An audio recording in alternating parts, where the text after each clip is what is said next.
I'm Cathy Yang. Today's video, I would like to introduce the most common key of the erhu.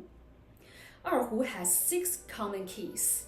They are D major, G major, C major, F major, B flat major, and A major. I will also use this order to teach my student. Let's look at the diagram. O majors. The first note starts from the inner string, D string, but the number of each major is different in erhu notation.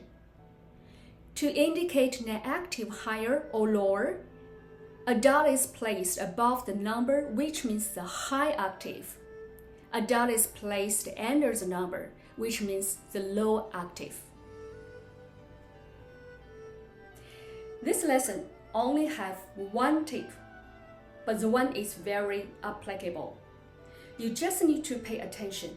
There is a semitone between number 3 and 4 or 7 and 1, like letter I.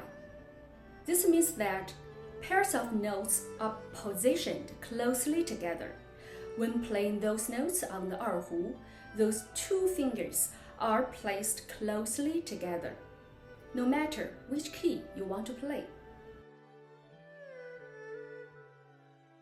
Alright, I will demonstrate D, G, C, F, B flat, and A major scale. You can practice with me.